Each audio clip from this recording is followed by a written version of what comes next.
Tar, Art o Rap. Cualquiera de estos nombres encajan perfectamente con la protagonista de nuestra película. Esta cinta, dirigida por Todd Field y estelarizada por Cate Blanchett, nos viene a hablar del poder y lo asqueroso y peligroso que se puede volver alguien cuando abusa de este. Lydia Tarr es una músico de renombre mundial. Al comienzo de la obra se encargan de hacernos saber lo talentosa e importante que es para el ámbito musical, premios por aquí y reconocimientos por allá. A simple vista parece tener una vida maravillosa en todos los aspectos. Una carrera por demás exitosa, una pareja con la que tiene una hija a la cual adora y una buena relación con su asistente personal. No hay indicios de que haya algo mal con ella.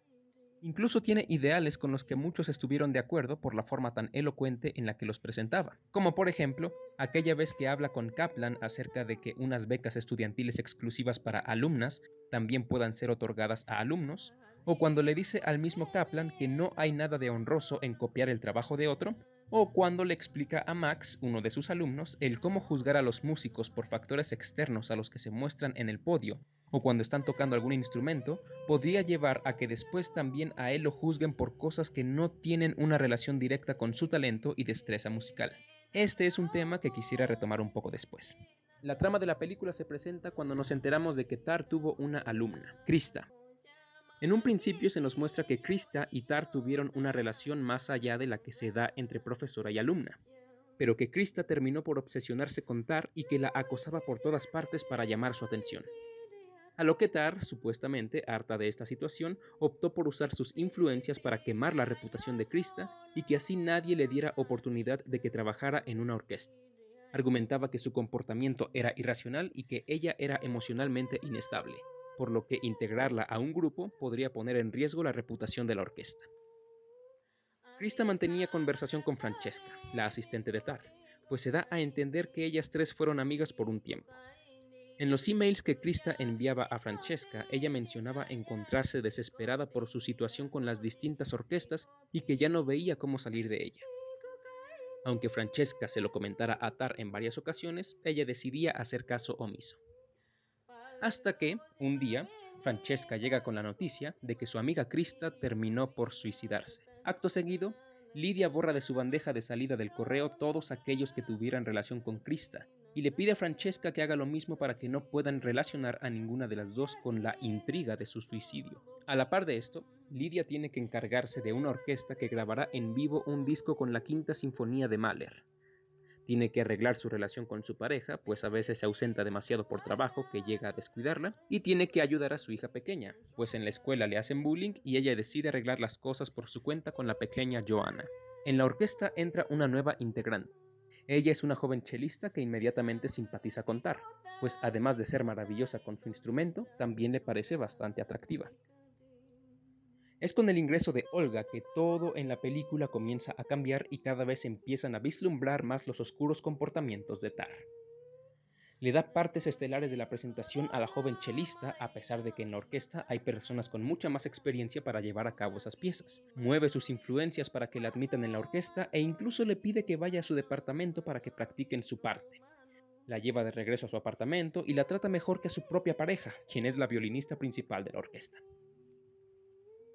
No solo vemos sus malas prácticas con Olga, sino que dentro de los jefes de la orquesta hay un miembro, Sebastian, al que parece que ya no se requiere de su presencia, pues al ser un poco mayor su contribución se ha vuelto cuestionable. Todo parecía indicar que quien se iba a quedar con el puesto de Sebastian era su asistente Francesca, pues ha estado con Lydia por muchos años aprendiendo de ella y de todos en la orquesta, por lo que se destapa como la candidata más destacada y preparada para la tarea. Sin embargo, luego de que Lydia se enterase de que Francesca no había borrado las conversaciones que había mantenido con Krista como se lo había ordenado, pues parece ser que la candidatura de Francesca se ha caído por completo cuando parecía ser un hecho que ella se iba a quedar con el puesto. Mientras esto pasa, Lydia tiene que lidiar, redundancia, con un puñado de acusaciones que hay en su contra luego del suicidio de Krista. Antiguas estudiantes que habían estado bajo su autoridad afirman que Lydia intercambiaba favores sexuales por favores profesionales, puestos en orquestas, recomendaciones, y cuando la chica a la que Lydia le echaba el ojo se negaba a sus peticiones, ésta se encargaba de quemarlas en el ámbito profesional de la misma forma en que hizo con Krista. Lydia niega todas las acusaciones diciendo que solo son un montón de robots con demasiado tiempo libre y con un celular a la mano. Y aquí es donde seguramente se arrepintió de exiliar a Francesca, pues ella también se puso en su contra y es la encargada de destapar el modus operandi de Lydia, llevándola a hacer declaraciones por el caso de Krista. La carrera y la vida personal de Lydia se van cuesta abajo. Sharon, su novia, la confronta luego de que Lydia se llevase a Olga a la presentación de uno de sus libros y le echara en cara las acusaciones que hay en su contra. Sharon inclusive la aleja de su hija Petra, la única persona con quien tiene una relación en la que no hay transacción alguna, pues pareciera que Lydia solo se relaciona con personas de las que puede obtener algún beneficio o a quien pueda manipular. Con su carrera prácticamente destruida, echándola de la academia y con la funa por todas las redes sociales, Lydia hace un último acto que la condena para siempre. Se dirige al concierto de su orquesta que ahora está bajo el mando de Kaplan, y justo en el momento en que suenan los primeros acordes, esta agrede físicamente a Kaplan en su último intento de recuperar lo que perdió por su culpa. Lydia termina por lapidar y enterrar su carrera para siempre. Sin nada que hacer en un escenario de prestigio como el de la Orquesta de Berlín y con una vida personal hecha añicos, Lydia se va de Alemania en dirección a lo que parece ser Tailandia. Allí se dedicará a tocar música en la que no tiene experiencia alguna, música que jamás se pensó que ella iba a tocar, música para algún fandom de videojuego o de alguna película de fantasía.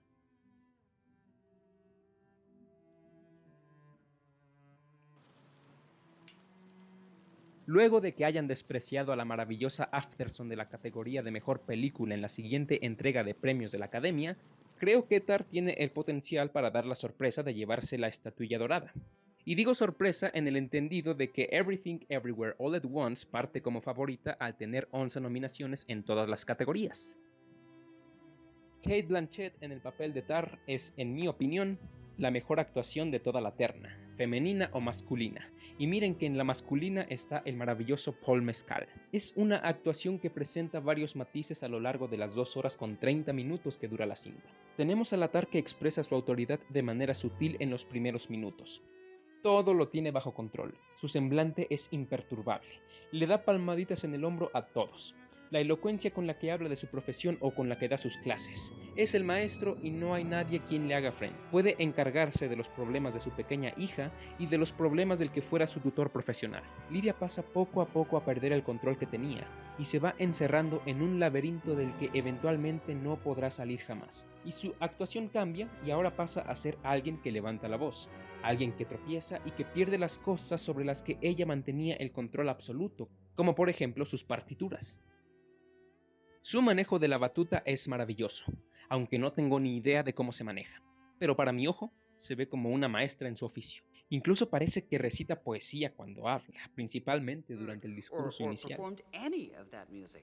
So he would do radical things, like disregarding the tempo primo or ending this phrase molto ritardando, even though it had no such marking.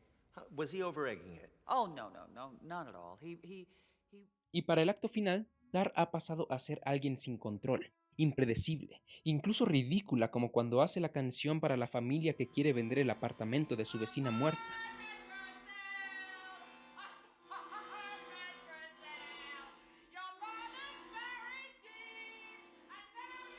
Un rostro deformado, tenso y con los ojos irritados. Es una Tar que grita, que agrede físicamente cuando las cosas no van de acuerdo a su plan. Una persona que se esforzó tanto en mantener una imagen intachable, terminó por volverse la persona más cancelable de todas. En los aspectos técnicos la película es maravillosa, con una fotografía que juega mucho con el uso de espejos y con encuadres que se encargan de describir lo que está viviendo Tar en cada momento. Si bien tradicional, le cae como anillo al dedo a alguien que adora demasiado el pasado y que siempre se encuentra un paso adelante de los demás. La banda sonora resulta incluso hipnótica, y ni qué decir de la primera canción que suena al presentarse los créditos. Las escenas de la orquesta son para morirse, y más cuando te muestran este contrapicado.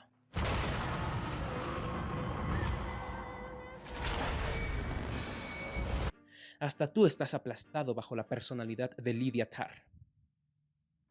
Puede considerarse que es un poco lenta y que no se le dio más tiempo a la escena de la caída fatal que sufre en el escenario.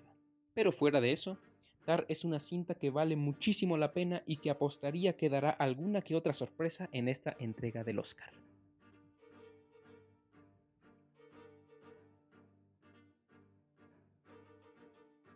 Dicho lo anterior, ahora sí ya podemos adentrarnos a hacer un pequeño análisis de esta cinta. Como ya mencionamos, Tar es una película acerca del poder y de la podredumbre moral de una persona que hace un uso irresponsable y desmedido del mismo.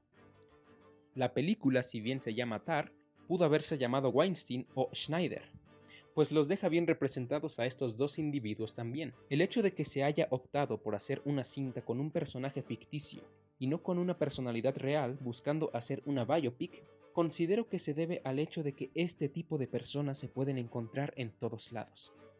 Para dar a entender un punto general o mostrar una problemática, no tienes por qué señalar a un individuo en particular. Tar es una eminencia en el ámbito musical y de eso no cabe ninguna duda. Incluso es una de las pocas personas en haber ganado los premios más importantes dentro del entretenimiento. Esto lo logró a base de manipulación y de mantener a todos bajo su yugo. Incluso podemos ver cómo ella tiene controlado no solo el discurso que da para el New Yorker, sino que también tiene bajo su autoridad al propio entrevistador, pues podemos ver cómo le pidió a Francesca que ella le escribiera su introducción al programa. La mayor parte de la película, incluso nosotros nos encontramos bajo su encanto. Es una profesional que sabe en demasía de lo que habla, que trata bien a su hija y que mantiene ideales que muchos podemos compartir. Y a este punto es al que quería llegar. Separar a la obra del artista. Lidia es una persona muy convencida de que no hay manera de que haya una relación entre lo que hace un profesional en su vida privada y lo que hace en un escenario.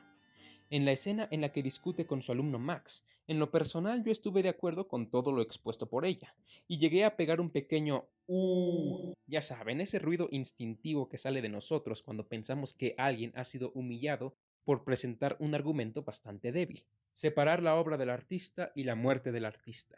Son conceptos con los que personalmente me identifico, y se lo hace ver a Max de una manera sencilla. Si juzgas a un autor por su sexualidad, religión, estatus, etc., y no por su talento, estás condenándote a que cuando tú te subas a un escenario hagan exactamente lo mismo contigo. El problema viene cuando descubres que Tar dice esto con intenciones ocultas. Pues ella se aferra a esta idea porque sabe que es la única forma en que se le puede considerar como una buena persona o una persona de provecho en la sociedad, ya que tras bambalinas ella deja mucho que desear. Cuando deja la batuta o cuando no está en el podio es una persona desagradable, que solo busca a personas de las que se pueda aprovechar, y cuando éstas no acceden a sus peticiones las echa por la borda. Sería algo así como un empleado que busca que no le despidan de su trabajo por ser bastante ineficiente en su labor, argumentando que es un muy buen padre y que todas las navidades hace la cena con su madre. Tar siempre está tratando de ocultar lo que es ella realmente. Se entiende que no quiere que se descubran sus turbias acciones con las estudiantes, pero ese afán por ocultar y ocultar partes de su vida la llevaron al punto de perder por completo todo lo que era. Sus departamentos siempre espaciosos, impecables, blancos, ordenados y bien iluminados contrastan de manera enorme con la que solía ser su casa. Una casa modesta, pequeña, con un piano desafinado y con muy poca luz al interior. Ni siquiera se molesta en hablarle a su madre, y su hermano, que la encuentra repentinamente en la casa, le dice que se ve desorientada o perdida incluso dentro de su propio hogar. Esto también lo podemos encontrar en aquella vivienda abandonada en la que parece vivir Olga. Cuando ésta olvida su peluche de forma incidentalmente a propósito en el auto de Lidia y ella sale a entregárselo, ésta se encuentra en un ambiente bastante peligroso y contrario a los que está acostumbrada a desenvolverse. Y cuando Lidia ve a la criatura que la viene persiguiendo dentro de ese laberinto, se asusta, pierde el equilibrio y tropieza con un escalón. Así es el encuentro de Tar con su interior. Así es el encuentro de Tar con un depredador de su misma calaña. Cuando Tar empieza a sentirse acechada por su pasado, podemos ver cómo poco a poco este lo persigue y se va haciendo más y más grande. Primero con un pequeño timbre con el que incluso llega a juguetear, después con ruidos en el refrigerador en la madrugada o con gritos en el bosque. Y conforme las acusaciones crecen, el problema se va volviendo tan difícil de ocultar como un vecino molesto, y finalmente el problema ya se ha hecho tan grande e inocultable como un cadáver. La escena en la que Lidia invita a almorzar a Olga como un acto protocolario se convirtió en el momento en que ella le cede el poder a alguien más. Olga ordena antes que ella, y a partir de aquí su plática se torna en Lidia tratando de sobresalir junto con su gremio y Olga bajándola de su pedestal en cada ocasión. Y siempre es Olga la que pide y la que le niega las cosas a Tar y nunca al revés. Fue la única persona ante la que se dio su autoridad por su afán de querer conseguir algo de ella. Al final, en una de las escenas más desagradables de la película, ella llega a un lugar de masajes en Tailandia, y aunque ella realmente pide solamente un masaje, podemos ver que las masajistas están etiquetadas con un número y que son extremadamente jóvenes para tal oficio. Creo que se sobreentiende la situación, ¿no? A estos lugares son a los que van las personas como Tar. Hasta estos extremos llegan con tal de liberar su poder. Lidia, totalmente asqueada de lo que acaba de ver, sale a vomitar, luego de darse cuenta en lo que se ha convertido. Muchas gracias por verme.